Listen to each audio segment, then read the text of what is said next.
नमस्कार। आकाशवाणी कटक आंचलिक संवाद पढ़ुछंती सरिता साहू। मुख्यमंत्री मोहन चरण माझी गतकाली चंद्रभागा बेलाभूमि रे कोणार्क इको रिट्रीट को उद्घाटन करिसेंती। एही अवसर में मुख्यमंत्री कहिसेंती देश में इको रिट्रीट पर्यटन क्षेत्र में एक मॉडल भावे अन्य राज्य मानक पई प्रेरणा साजिछि।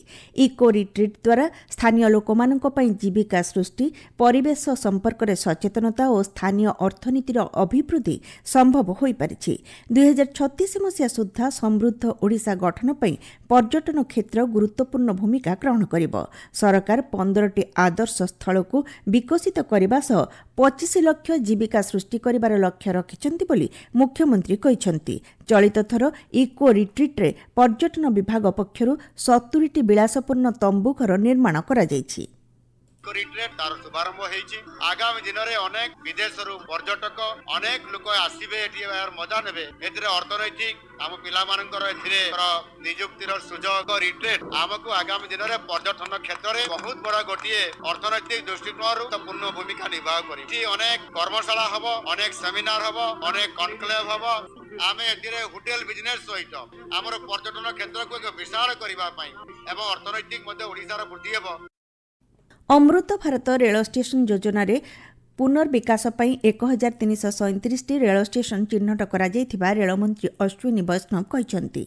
राज्यसभा ओडिशार रेल स्टेशन गुड़िकर पुनर्विकास संपर्कित एक प्रश्नर उत्तर में श्री वैष्णव कहिसंती ओडिशार झारसुगुड़ा जंक्शन, संबलपुर, अनुगुल, भुवनेश्वर और पुरी समेत 59टी स्टेशन एथिरे सामिल रहिछि। अमृत भारत योजना रे कटक, बरपाली, पारलाखेमुंडी, विमलागढ़ और बारिपदा स्टेशन उन्नतीकरण कार्य शेष होइछि बोली केन्द्रमंत्री कहिसंती।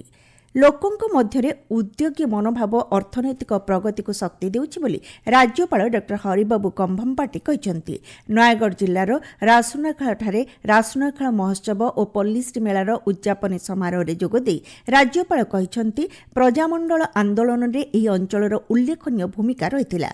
राज्य और देशर प्रगति पई कृषक, व्यवसायी और स्वयं सहायक गोष्ठी माने पराकाष्ठा प्रदर्शन करबा पई राज्यपाल आह्वान दैछंती। कार्यक्रम रे बाचस्पति सुरमा पाढ़ी, सांसद डॉ संबित पात्र समेत अन्य विधायक माने जोग देइथिले।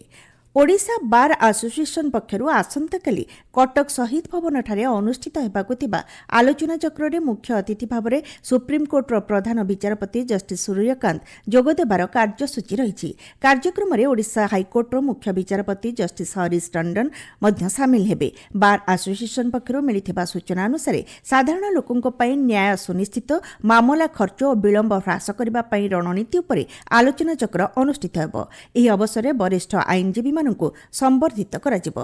राज्य सरकार एवं केंद्रीय इलेक्ट्रोनिक्स और सूचना प्रजुक्ति मंत्रालय अधीन रे स्वयंशासित वैज्ञानिक संस्था भास्कराचार्य राष्ट्रीय महाकाश प्रजुक्ति और जियो इनफर्मेटिक्स संस्था मध्य एक बुझामणा पत्र स्वाक्षरित होईछि। एही अवसर में मुख्य शासन सचिव मनोज आहूजा कहिसंती एहा द्वारा डाटा आधारित संयुक्त भित्तिभूमिर विकास त्वरान्वित हेबो। एही बुझामणा डिजिटल तथ्य एवं संयुक्त निर्णय समर्थन व्यवस्था व्यवहार करी उन्नत एवं समन्वित भित्तिभूमि योजना को विकसित करिबारे सहायक हेबो बोली श्री आहूजा कहिसंती।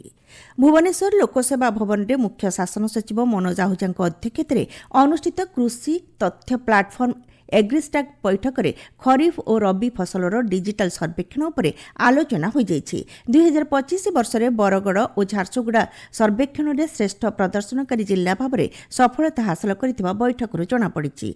एग्रीस्टाक माध्यम रे सरकार कृषकक जमी, फसल संबंधी सूचना डिजिटल माध्यम रे उपलब्ध कराइबाकू लक्ष्य रखिछंती। देश 2001 मसीहा आज दिन में संसद उपर होइथिबा आतंकवादी आक्रमण में शहीद सुरक्षा कर्मी को श्रद्धांजलि जनाउछि। उपराष्ट्रपति तथा राज्यसभा अध्यक्ष सीपी राधाकृष्णन, प्रधानमंत्री नरेंद्र मोदी, लोकसभा बाचस्पति ओम बिरला, केन्द्रमंत्री और संसदर सदस्य माने संसद भवन परिसर में शहीद मानकु पुष्पमाल्य अर्पण करी श्रद्धांजलि ज्ञापन करिबार कार्यसूची रहिछि। केन्द्र सरकारଙ୍କ ପକ୍ଷରୁ କେନ୍ଦୁଝର ସୁନ୍ଦରଗଡ଼ କୋରାପୁଟ ଓ ନୂଆପଡ଼ା ଜିଲ୍ଲାରେ ଥିବା 12ଟି ଖଣି ନିଲାମ ହେବ। ଏନେଇ ଖଣିଜ ଓ ଭୂତତ୍ତ୍ୱ ନିର୍ଦ୍ଦେଶାଳୟ ପକ୍ଷରୁ ବିଜ୍ଞପ୍ତି ପ୍ରକାଶ ପାଇଛି। ସୁବର୍ଣ୍ଣପୁର ଜିଲ୍ଲା ବୀରମହାରାଜପୁର ମହାବିଦ୍ୟାଳୟଠାରେ ଭୋଟର ସାକ୍ଷରତା ଅଭିଯାନ ଅନୁଷ୍ଠିତ ହୋଇଯାଇଛି।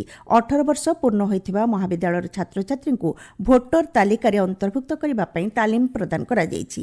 ଭଦ୍ରକ ଜିଲ୍ଲାରେ ଆସନ୍ତା ପଞ୍ଚାୟତ ନିର୍ବାଚନ ସୁଚାରୁ ରୂପେ ସମ୍ପାଦନ କରିବା ନେଇ ରାଜ୍ୟ ନିର୍ବାଚନ ଆୟୁକ୍ତ ମଧୁସୂଦନ ପାଢ଼ୀ ଜିଲ୍ଲାପାଳଙ୍କ କାର୍ଯ୍ୟାଳୟ ସମୀକ୍ଷା କରିଛନ୍ତି। ଜିଲ୍ଲାପାଳ ଦିଲ୍ଲୀପ ରାଉତରାୟଙ୍କ ଅଧ୍ୟକ୍ଷତାରେ ଅନୁଷ୍ଠିତ ଏହି ବୈଠକରେ ଭୋଟର ତାଲିକା ସଂଶୋଧନ ମତଦାନ କେନ୍ଦ୍ରର ସୁବିଧା ସମ୍ପର୍କରେ ଆଲୋଚନା ହୋଇଥିଲା। ଆଞ୍ଚଳିକ ସମ୍ବାଦ ବର୍ତ୍ତମାନ ପାଇଁ ଏତିକି। ପରବର୍ତ୍ତୀ ଆଞ୍ଚଳିକ ସମ୍ବାଦ ଶୁଣିପାରିବେ ଅପରାହ୍ନ 2:32 ମିନିଟ୍ରେ।